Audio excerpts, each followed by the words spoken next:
If Jesus came to our context today and saw the mass incarceration taking place in the United States, do you think he would be okay with that? Do you think he'd be totally cool with everything that's been happening?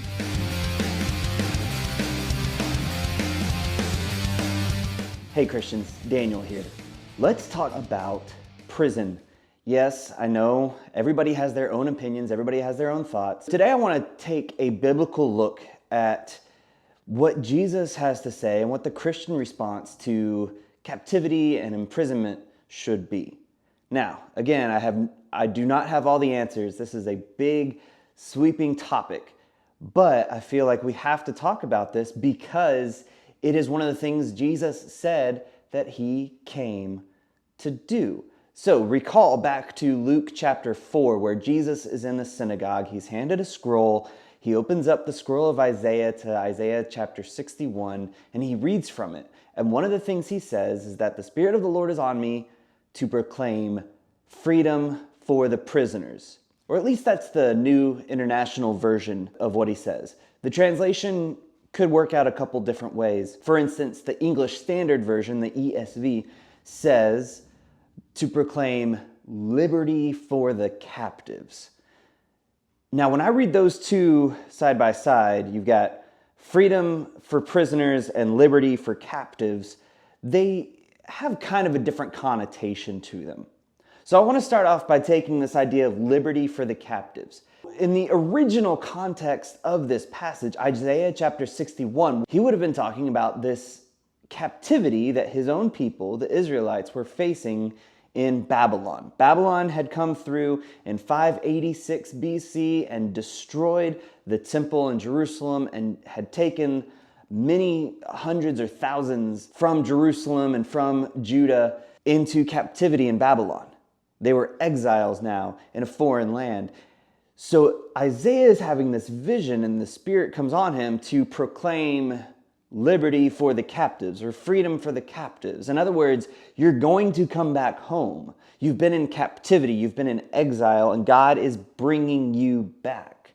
And you are now going to live in liberty and freedom. You're not going to be in captivity anymore. That would have been amazing news, and something that the people back then would have looked forward to and been really excited about. So fast forward to Jesus' day.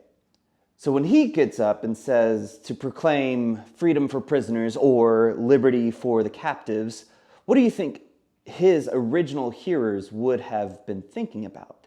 Well, if the captivity that Isaiah referred to was Babylonian oppression and Babylonian rule and exile, then for Jesus' audience, they would have made the logical conclusion that, well, we are now essentially held captive by Rome.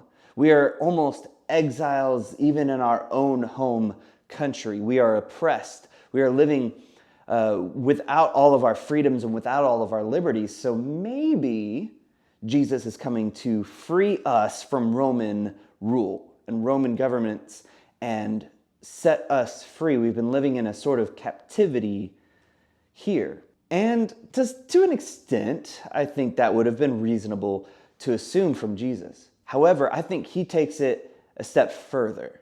We see throughout the rest of the New Testament that the captivity and the exile that Jesus came to set people free from and give us liberty from was not so much Roman oppression. It wasn't necessarily from any government. It was from sin and death itself. For instance, look what it says in Hebrews chapter 2, verses 14 and 15. It says, "Since the children have flesh and blood, he too," that is Jesus, "shared in their humanity, so that by his death he might break the power of him who holds the power of death, that is the devil, and free those who all their lives were held in slavery by their fear of death." So there's this element of sin and fear and death, and that's what Jesus came to set us all free from. And we're no longer captives, we're no longer exiles, we're no longer prisoners or slaves to these things. Once again, in Romans chapter 6, starting in verse 15, "What then? Shall we sin because we are not under the law but under grace? By no means. Don't you know that when you offer yourselves to someone as obedient slaves, you are slaves of the one you obey, whether you are slaves to sin, which leads to death, or to obedience, which leads to righteousness. But thanks be to God, though you used to be slaves to sin, you have come to obey with your heart the pattern of teaching that has now claimed your allegiance. You have been set free from sin and have become slaves to righteousness. When it's all said and done, we're all slaves to something. We are all held captive by something. We are all servants of something or someone.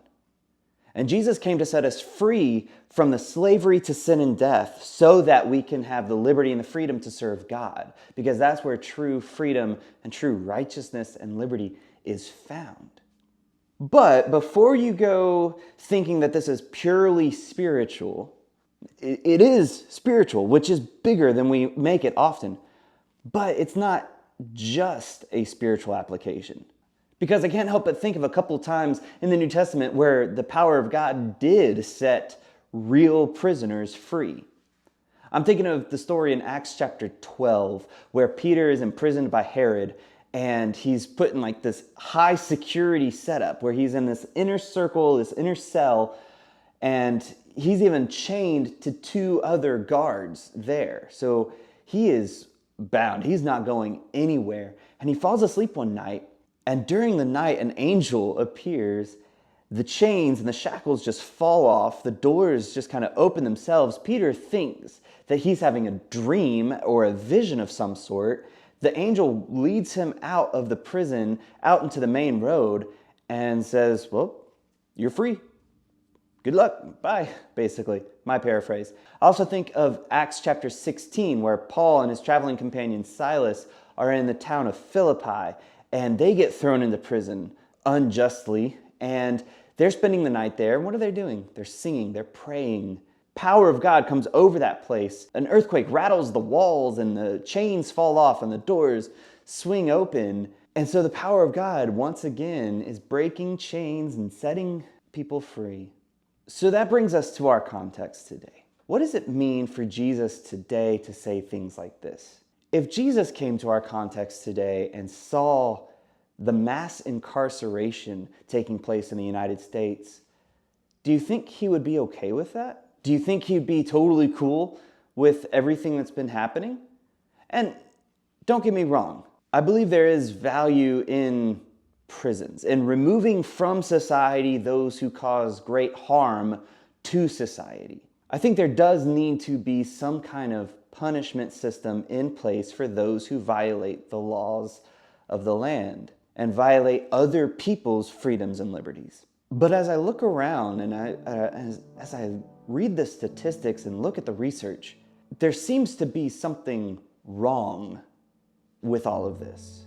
There seems to be something wrong when the United States has the highest incarceration rate per capita of any other country in the world, or at least any other developed nation, I should say. The United States has about 2.3 million citizens behind bars right now. 2.3 million. That's nearly 700 prisoners per 100,000 citizens in the population. And of those, about 44,000 are youth. So we got 44,000 teenagers and kids incarcerated right now.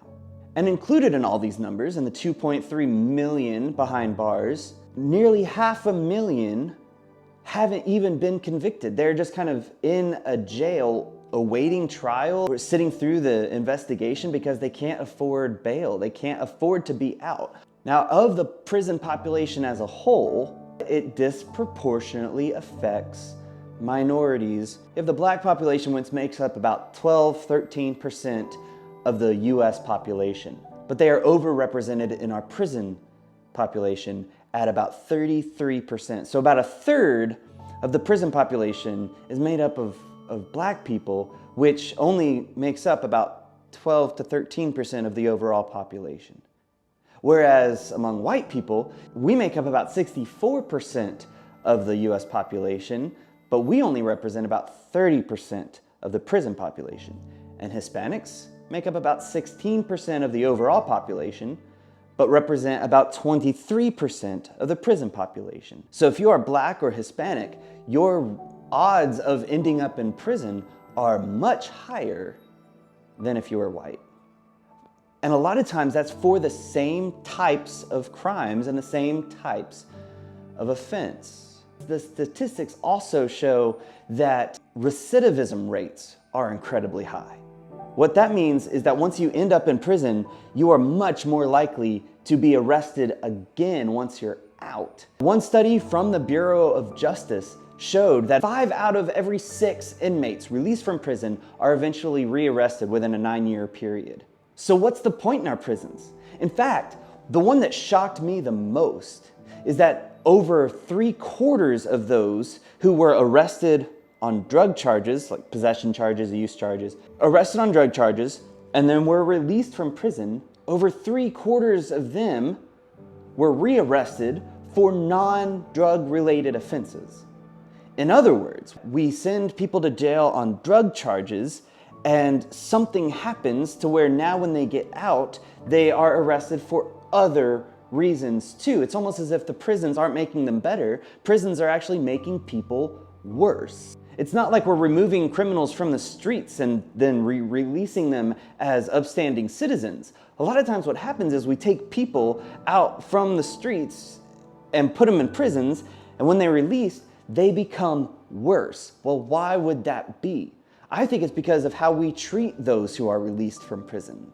I think it's because we take away their rights to vote. We take away their ability to participate in some of these social safety net structures like public housing and food stamps. And so they're just kind of out on their own. Plus, when they apply for a job, most states have that little box that they have to check on their job application that they have been convicted of a felony and have served time in prison. That reduces their chances of being employed. And for a lot of these folks, part of their parole is that they have to have a job and they have to have a place to live. Well, if they have to check that box on the job application and they can't get a job, and if they can't get government subsidized housing because they're convicted felons, then they have no place to live.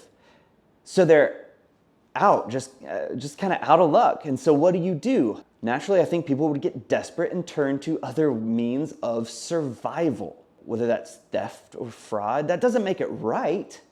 That's just the reality. So prisons are not solving the problem that they set out to solve, it seems. When 5 out of 6 are rearrested, and nearly 1/4 of those arrested on drug charges are then rearrested for other crimes, maybe we need to rethink the way we do prisons. There's no rehabilitation, there's no getting better. In fact, our prison system seems to be set up to keep people in the prison system. So when Jesus said he came to proclaim freedom for the prisoners or liberty for the captives, he wants to set us free from all of this. And if we as Christ followers are going to take his mission seriously, then I think it stands to reason that we should take a serious look at how we treat those who are convicted of crimes, how we treat those who are imprisoned. I'm not saying every prison should be a 5-star hotel, but maybe we should look at the reasons that people are ending up in jails in the first place. Maybe we should take a look at why it seems to have much more of an impact on minority communities. And maybe we need to see what happens in the prisons and once people get out that is causing them to be put back in at such a high rate for other crimes. It seems that our prisons are just making people worse off as a whole. And I think Jesus cares about those people too. I think Jesus cares about the people in prison. I think Jesus cares about criminals. I think Jesus cares about those who have committed crimes and wants their lives to be better. That's the freedom and the liberty that he came to proclaim. There are no easy answers. The research has been done and there's not much conclusive evidence to what would actually work for a lot of these people.